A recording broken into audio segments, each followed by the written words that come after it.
Now, previously in this tutorial, we have looked at how to change our font and our paragraph styles and so on, and we've done so with the Home tab and the Styles section just by hovering our mouse. We saw how easy it is with Word 2007 just by hovering, and with one click we can make sweeping changes to the text in our document. Now, let's say that your document is getting closer to completion, or you just want to look at some changes maybe. It's also very easy to make lots of changes to multiple places in your document and make those changes, again, as I said, very, very quickly. I'll show you how to do that.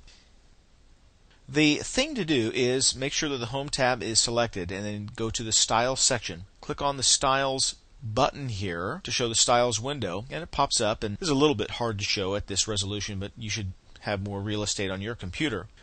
But you see the Styles window, and you can drag this around where you need to. And then we're going to go down to the bottom here, and we're going to click on this Style Inspector. So now we're going to look at the Style Inspector, and the Style Inspector shows me, along with the Styles window, that wherever the insertion point is, that's the text that is selected. In the normal, you can click on the drop down and select all 12 instances of that style in the document, or you have other choices here, clear formatting of the 12 instances, and so on. But again, that's not what this module is about. So I'm going to select in the heading 1. All this stuff changes, so you can have these two windows open and work throughout the document just by clicking around and setting an insertion point. So I'll select this in the heading 1 type of style here as we move on.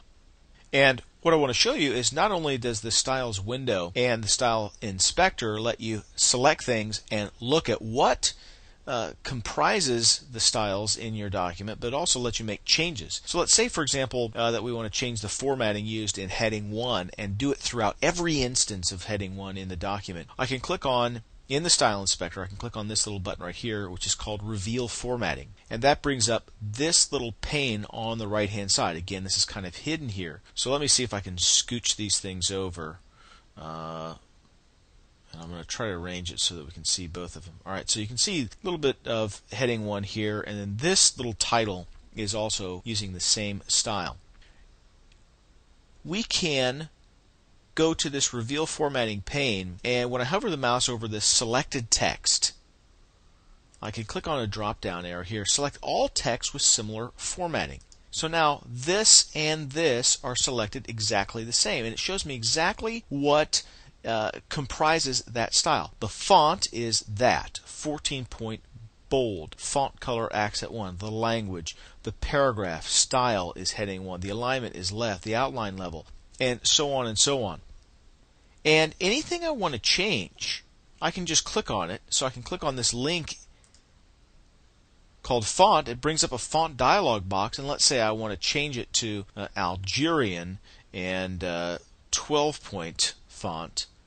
Click on OK, and notice once again that that is changed in all selections throughout the document. So that's a good tip to keep in mind when it comes to making changes to lots of elements in your document. You can just find one of the instances, quickly select them all, and then quickly make a minute little change to one or all of the elements that make up that font or that selection by using the Reveal Formatting pane. Also, one last thing I want to show you is the Distinguished Style Source. It will tell you exactly where it's getting that from paragraph style heading 1, if that is important for you to know. But it's not terribly important to know when you're actually making the changes. All you got to do is, again, click on the link, and then you're going to change that element.